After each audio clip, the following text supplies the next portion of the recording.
the presenter has a slide that watch the session recorded, they're all video recorded, and then you can make an exercise in the same speaker evaluation as you do here. So two out here talk meetings that you can participate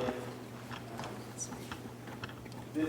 So tonight actually, the screening of the movie will be held at the School of Social Work on Disney Young, and the filmmaker and producer and Christine Cunningham from Bruce will be there, and it's one lots of film work. Second opportunity is part of the comic book series. If you've participated in that so far, the next workshop is the role fiction workshop. That's next Monday, April 21st in the evening in the South Campus Center.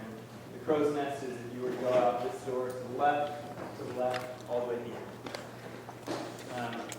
Community partner I'd like to highlight, one of your classmates in here actually does work with the Sophia Way and Sophia Space in UW, and so she told me I could introduce this opportunity to everyone in the class. So there's two different things: a low barrier drop-in winter shelter that probably that hasn't already, where they're looking for volunteers for evening setup. We're open for May 31st. Okay, perfect. Evening setup and then check-in, and then there's also a year-round transitional center. And they're looking for speakers to come talk about different health issues. So if you're a dental student, you can talk about oral health issues, or other issues like medical students, you can talk about diabetes, or whatever the community needs at a specific way. So if you're interested in volunteering or learning more, you can go to their website, or you can email their volunteer coordinator at info@sophia.org. And there is a short application process to get to be able to volunteer. So don't forget to sign in and complete the speaker evaluation. So I'll let Keegan introduce our speakers today. Hi guys, my pleasure to introduce. We got Melissa Tumas and Natalie Dolci. They both work here on campus as part of health and wellness. They both kind of counsel sexual assault victims. Melissa is the director of the Sexual Assault and Relationship Violence Information Service, SARIS, if you've heard of that. And Natalie works with the UWPD counseling victims and potential victims, stuff like that. Without further ado, I'll be welcome them.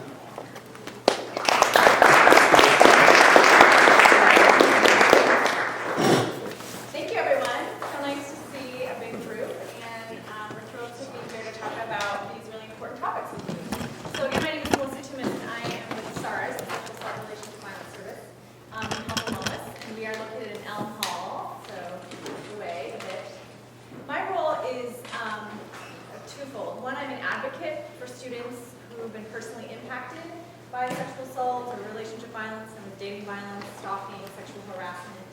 And I help students make a holistic plan to manage and deal with that situation and support them along the way. So I share what rights students have, what options students have as far as reporting and helping them navigate, whether that's through the criminal justice system, reporting to police, or through their student conduct code, sharing counseling resources. So I'm not a counselor or therapist myself, but I also share a lot of information with students and help provide them the support they need to, and make a plan to sort of minimize the impact to their experience here at UW. And the other side of what I do, my passion is really in prevention. So I also do a lot of trainings around campus on preventing anyone from experiencing these issues in the first place, and really creating sort of a community response to support survivors. Hi, thanks for having us again. My name is Natalie Dolci, and I am not a police officer, I'm a social worker. So I'm the victim advocate at UWPD, and I work with students, faculty, or staff who are experiencing safety concerns of any kind. So the majority of that does end up being domestic violence, dating violence situations, stalking, sexual harassment, sexual assault. And my work with a person can be on a spectrum of intervention. So, it can be a lower level of helping someone know what their rights are, resources, safety planning, to higher level intervention of helping someone make a report, assisting someone with game protection orders, providing court accompaniment, things like that. So we are both very open to consulting if you ever want to reach out to us, and we've got some contact info here that you can grab. So today we are going to, as far as our agenda goes, we're going to start off with just a few a few dynamics and sort of prevalence of what domestic violence looks like in the larger community, and I'll even share quickly with you a study we did here at UW among UW students. We'll look at the relationship, the complex relationship between domestic violence and homelessness. We'll talk about what the resources are that can help, and some of the referrals you might be able to make, some of the other agencies, and sort of the structures that are in place to help people who are dealing with both of these co-occurring issues. And then we'll end with some kind of general tips on survivor-centered practices, so that in your work, and should you come across and be supporting folks, what are some of the ways you can do that in a really supportive way? And then, of course, we're open to questions for whatever time allows. It's worth mentioning up front a few things about domestic violence in general, and that there is no one face to what a survivor or a victim of domestic violence looks like, and there's no one face to what a perpetrator or an abuser of domestic violence looks like. And so this really cuts across people's socioeconomic levels, genders, sexual orientations, classes, ages, abilities. This is unfortunately something that is really, that really impacts all people in all communities. Having said that, there are also a few kind of general trends that are pretty well documented in the research around people who are at higher risk or people who disproportionately experience domestic violence. So a few general words about that, and I can always kind of send out citations for folks who are interested in kind of reading some of that research. But some general trends about domestic violence in the United States is that women experience more severe forms of domestic violence than men. Women tend to experience various types of domestic violence also, so whether that's sexual assaults, physical violence, emotional violence, stalking, more often than men do. We know that people of color experience disproportionate rates of domestic violence, particularly African American women, and multiracial women experience more domestic violence than white women, and white women experience more domestic violence than Asian Pacific Islander women. As far as age goes, domestic violence is something that often starts early on in life. So the ages of 18 and 24 are when many times will have their first experience with this type of relationship, and even as far back as ages 11 to 17 are sort of higher risk times for kind of experiencing your first relationship in a manipulative way like this. Also around sexual orientation, there's been, really kind of just recently have we sort of learned that same-sex couples, lesbian, gay, bisexual, men and women experience domestic violence at about the same rates or even higher than heterosexual couples, people in heterosexual relationships. And there's, again, a lot of kind of variations there, various types of sexual violence, like bisexual women have been shown to experience higher rates of certain types of sexual violence than heterosexual women. So there's a lot of kind of research that is now just sort of coming to our attention, which we didn't have before, so that's pretty great. And then, of course, domestic violence really has pretty long-term health and socioeconomic impacts on people who experience that, which really leads us into why these topics are so important to talk about together, and that domestic violence is really, is among one of the leading causes of both housing instability as well as homelessness, particularly in women and children. And a couple kind of just statistics about that, that women, along with kind of gender, sexual orientation, and race, women who experience housing insecurity, so worrying about if they're going to be able to pay their next rent, have a higher rate of domestic violence than those who do not worry about housing insecurity. The same thing goes with food insecurity. And then the National Center for Children in Poverty in 2010 found that among mothers with children experiencing homelessness, 80% of them had also experienced domestic violence. And again, we will go into the relationship between that. This is just briefly, it's important because, you are all UW students. So we, in 2011, we did a study here at UW to understand what our students here were experiencing. So around unwanted sexual experiences, domestic violence, stalking, a number of different things. And we're actually doing the study again this spring. And we are including, this particular study actually does not include graduate professional students, but the study we're doing this spring does. So this is my plug. If you're invited to participate in this anonymous online survey, we would really love your voice and feedback. And it's looking a little blurry from here, but we found that since coming to UW, undergraduate students had experienced, so 28% of women had experienced emotional abuse by a partner, and 26% of men had experienced that. So those are things like belittling them, making all the decisions, jealousy to the point of possessiveness, damaging something that belonged to them, a lot of other kind of coercive behaviors that aren't necessarily illegal. Physical abuse by a dating partner, 14% of women and 13% of men said they experienced that since coming to UW. And then we see some more gender disparity around sexual abuse by a dating partner. So 12% of women experienced that and 1% of men.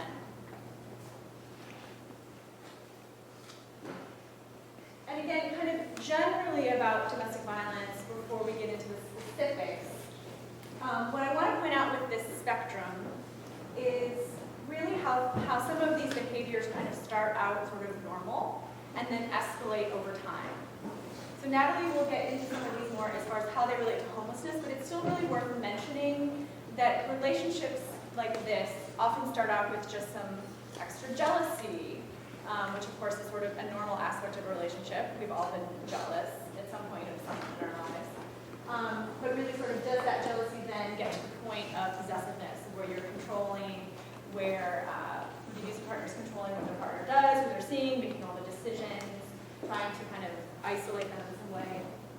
And then again, put downs of name calling, so which sort of starts to escalate from stalking to stalking and tracking them, to threatening suicide or homicide, which is something that does happen pretty frequently, where an abusive partner will say, if you leave me, I'm going to kill myself.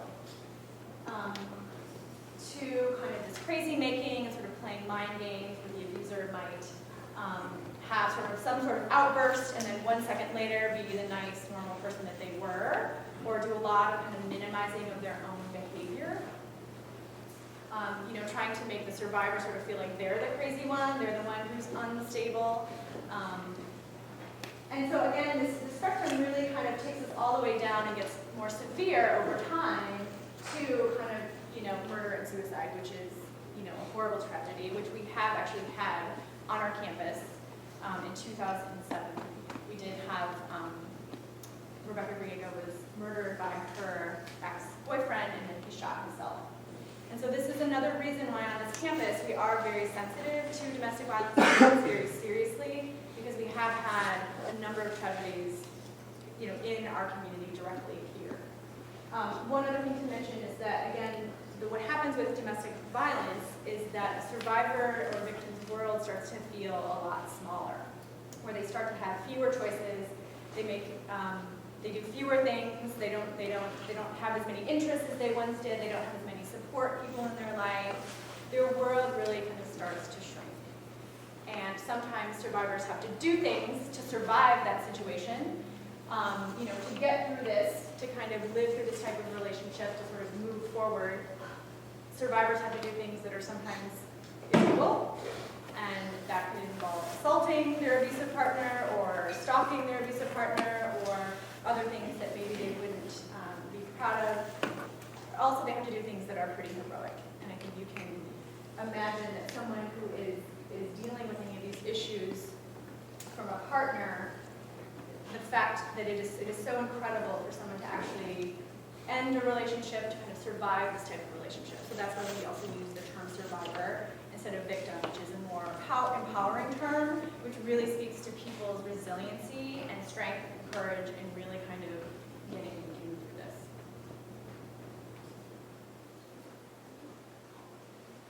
I think we wanted to. Okay, so I want to talk a little bit about, there's a lot of dimensions to the relationship between domestic violence and homelessness. So I'm going to kind of run through my list here.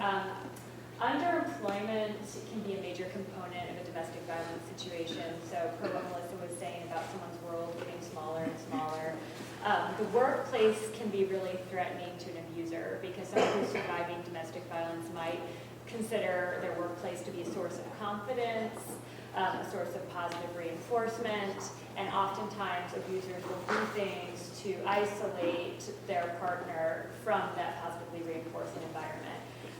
Them being at work for 40 hours a week might trigger some jealousy, so they might be receiving many calls a day from their abusive partner. The partner might be showing up, doing things to humiliate them at work, or doing things to sabotage opportunities. So I think anytime anyone's had sort of a relationship with someone who has survived domestic violence, they can articulate a time when their abuser sabotaged in some way. So that might be they're trying to walk out the door to go to a job interview, and then they provoke this really crazy making fight, so the person's really distressed and off their game when they arrive at the interview. Or that might look like assaulting them the night before they're about to receive an award, for instance.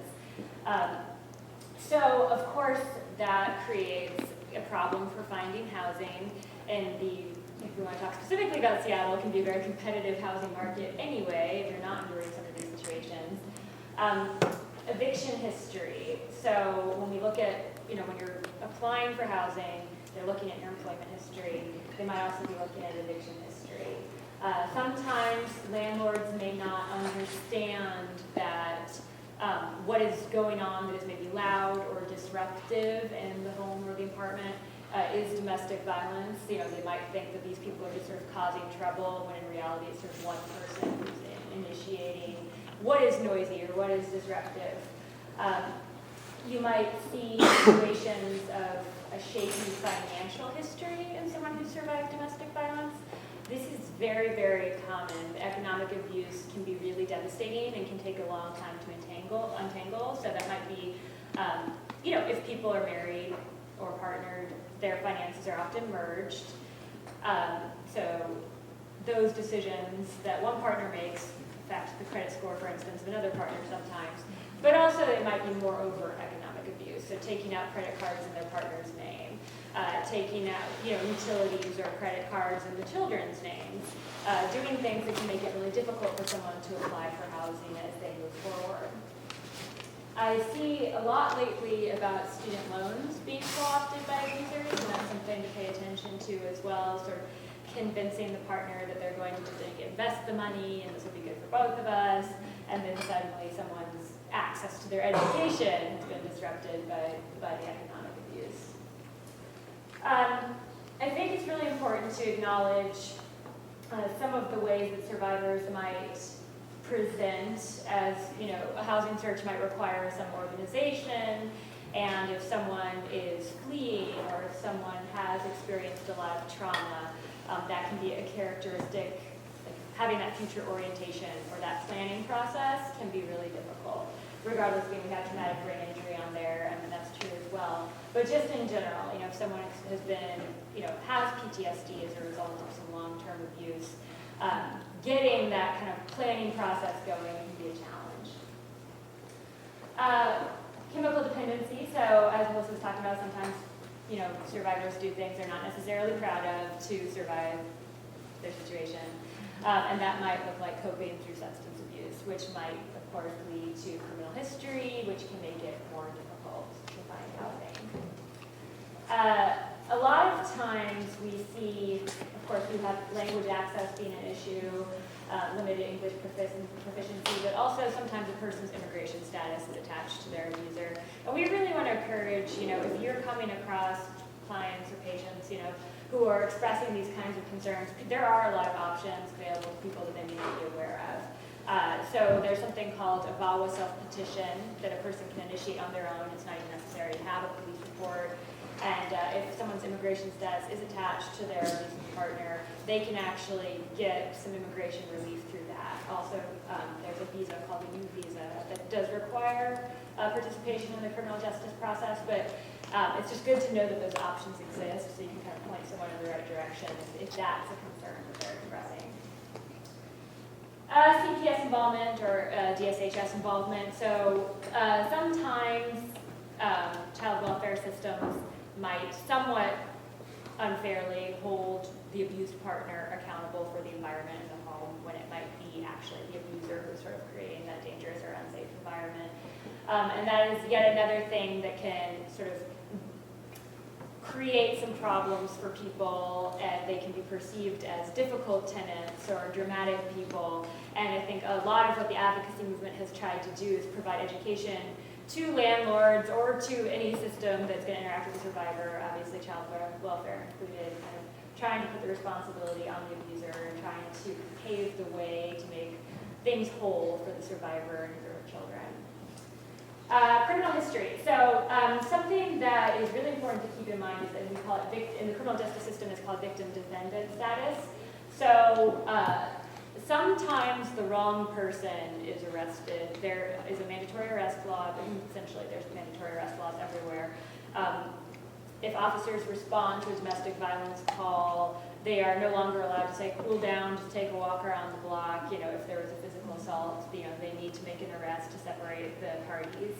And that came from a time when, you know, in our American history, when officers would go to a house time after time after time and not respond appropriately, and it would end in a fatality sometimes. So they kind of wanted the forcing function of that intervention, but it can backfire in that the primary aggressor is sometimes not identified correctly, the wrong person is arrested, and particularly for a gay, lesbian, transgender community, I think there's about like 33 times more likely to have the survivor actually be the one arrested, because sometimes people are relying on stereotypes or gender stereotypes when they make their arrest decisions. So, you know, assuming that maybe the more feminine woman is you know, the victim, which is not necessarily the case.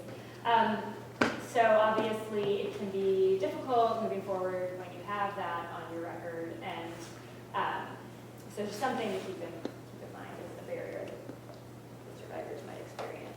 Do you have anything to add? Yeah, I would say that, I mean, in general, if someone has to flee their home quickly, obviously that creates a lot of instability in their life in a lot of various ways.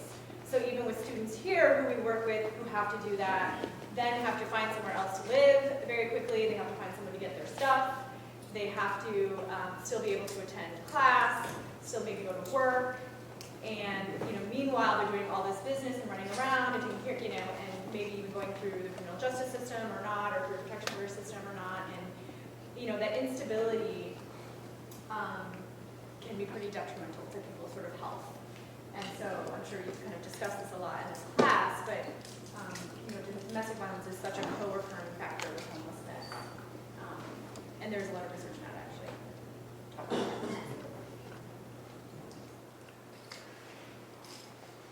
So I want to talk a little bit about the different kinds of resources that are available to survivors. So what we kind of often think of, I think, is in this movement is emergency shelter. So just go to a shelter, a DV shelter.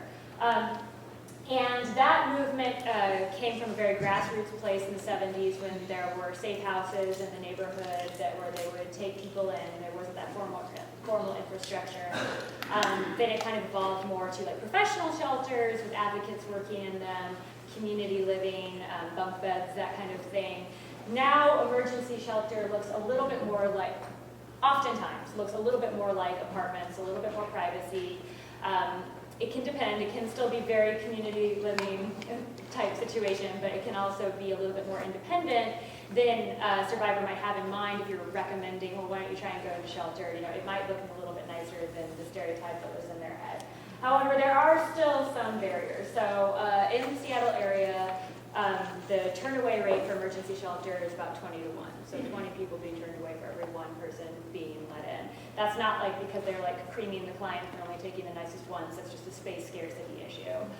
So it is important that if you're referring someone to that, you know, it'd be an informed referral that if they call in the middle of the night, it doesn't mean they're necessarily going to have somewhere to go. Other things is that shelters oftentimes have rules that sometimes survivors can experience as re-victimizing, like curfews, you know, or needing to kind of check in with an advocate, and you know, those may exist for a reason for an organization, but it can also make a person feel like they're being surveilled or losing a little bit of autonomy when they've already had to lose a lot of autonomy. It can be difficult sometimes. Not all of them accept pets, and that can be a major barrier to someone leaving a relationship, because I have seen very tragically on many occasions abusers taking it out on the pets when the survivor leaves. Transitional shelter is a little bit different. So the times can range, but survivors can stay in transitional shelter a little bit longer as a way of getting on their feet. They're still considered like technically homeless while in transitional shelter. Oftentimes they might look like 6 months to about a year and a half.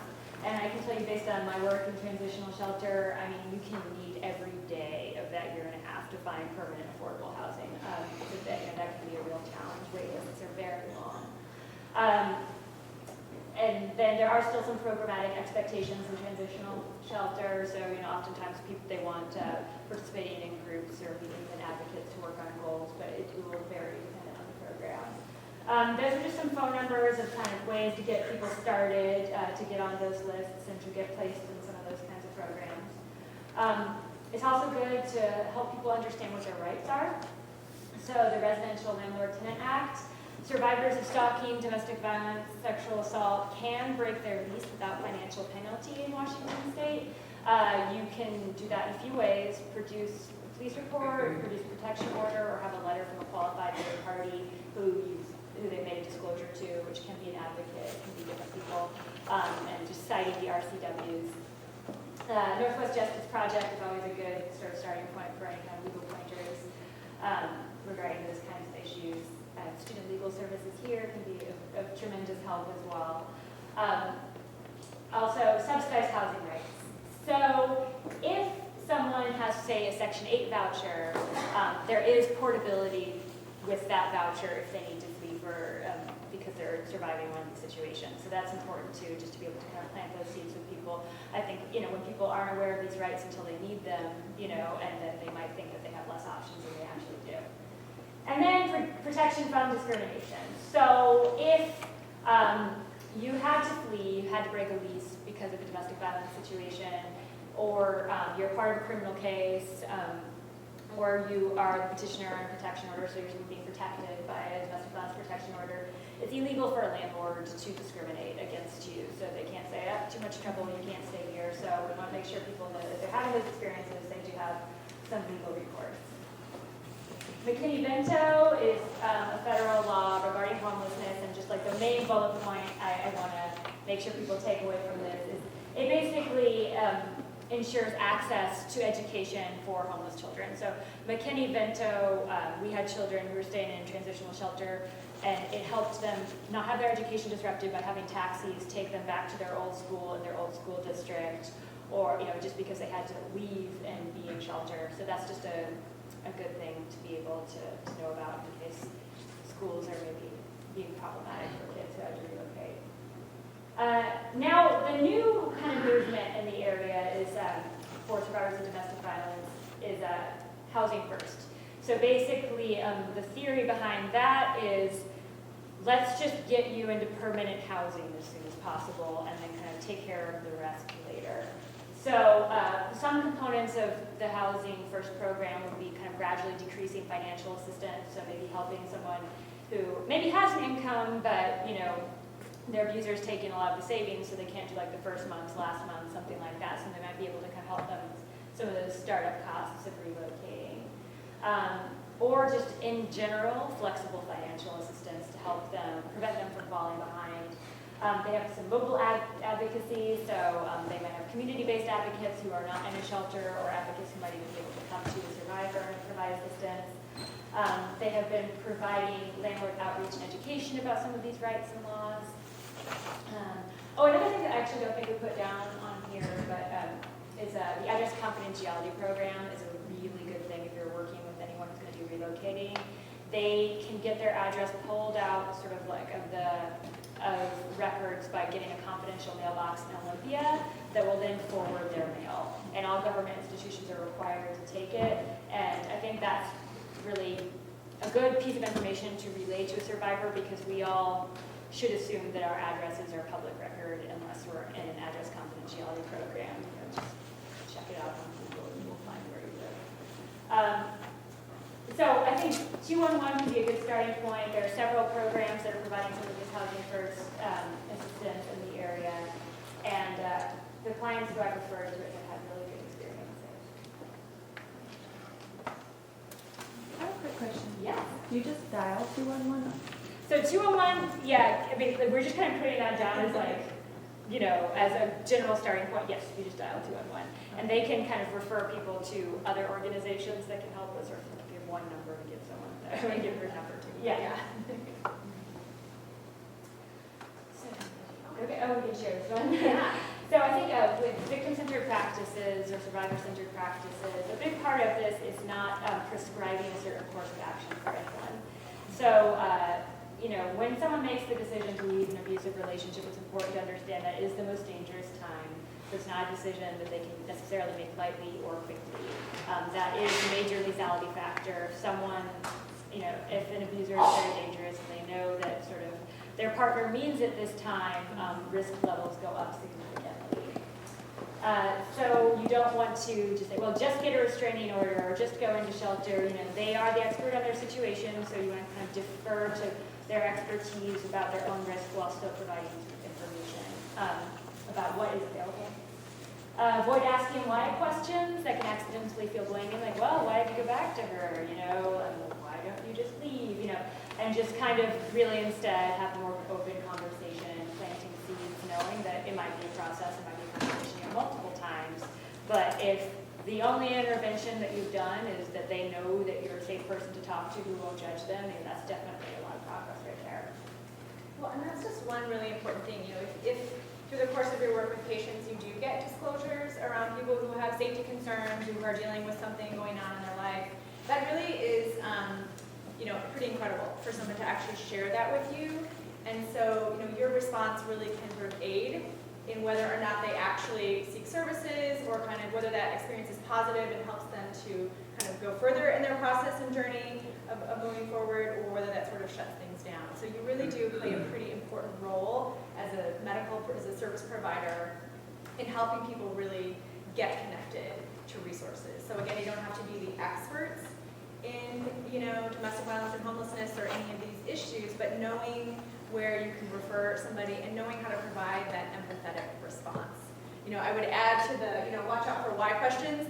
Watch out for things that, you know, are trying to be empathetic. You know, something like at least this didn't happen. It could be worse.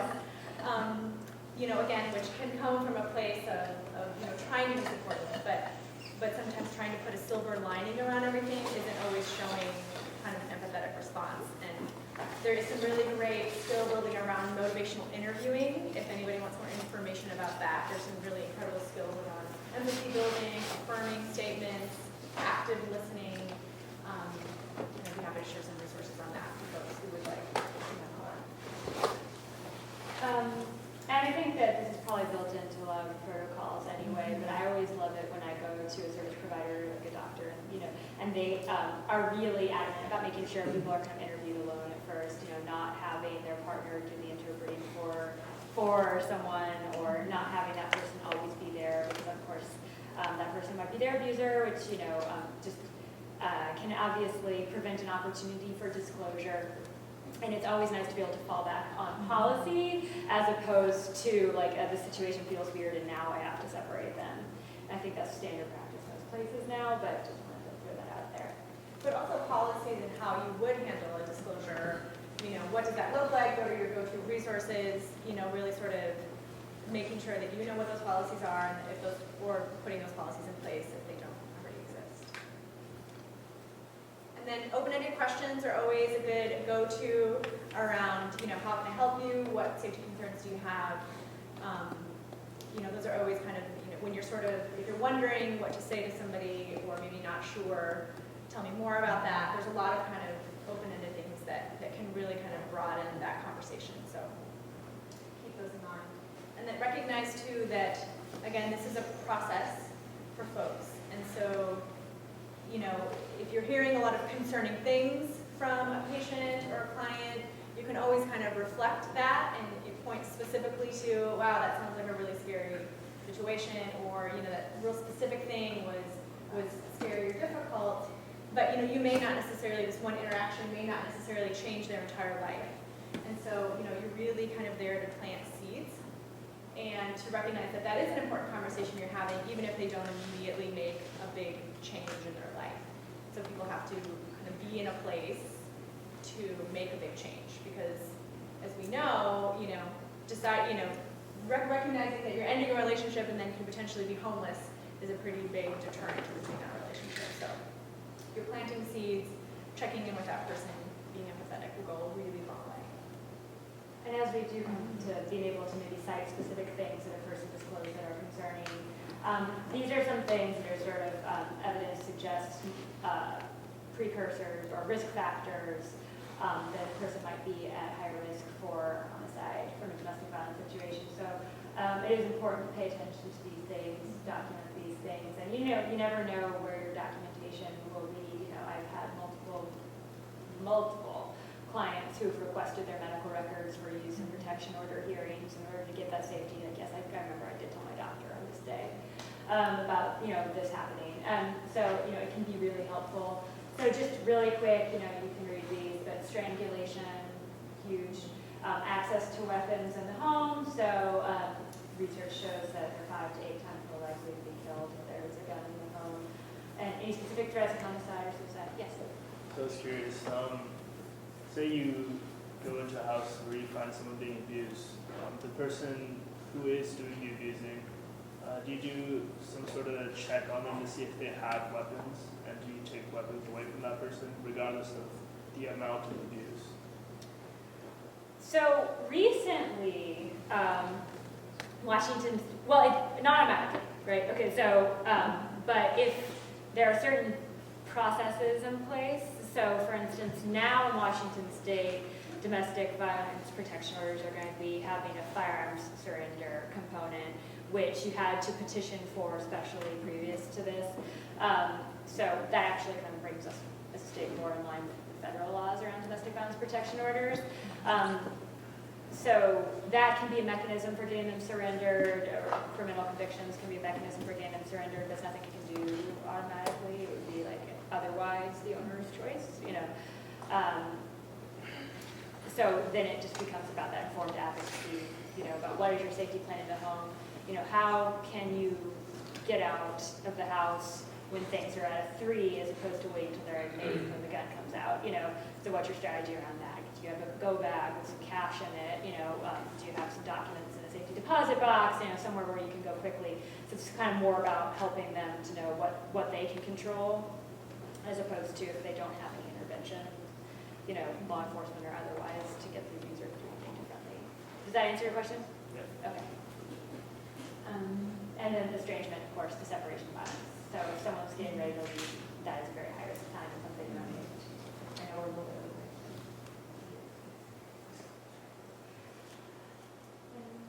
Finding our way. Yep, here's our contact info. So we are really, really open and happy to consult. If any of these situations come up, we would be happy to come back, or we're happy to talk anytime.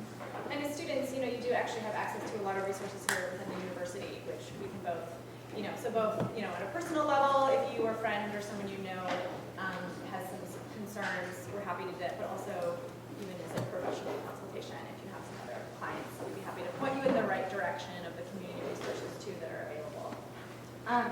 I don't know how often this ever happens, but I was just thinking, what if the tables are turned and you're seeing a patient in an interview, you're concerned that maybe they are the abuser? What's my first thought is, well, interview the abusee, but is there anything besides that should be done? Tell the social worker on the floor.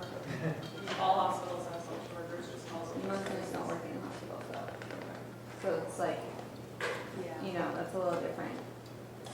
I know there's laws about reporting suspected abuse and things like that. We learn a lot about it in our pediatric medicine class for children. Yes, of course, need to do. But if you're concerned about someone being an abuser, what would be the best step to do? I mean, I would love to say that referring them to counseling will be this awesome intervention that'll make them stop being abusive. It's not necessarily, supported by the evidence, but that's one way you can go, to at least get their eyes on the situation, more on just sort of consistent way.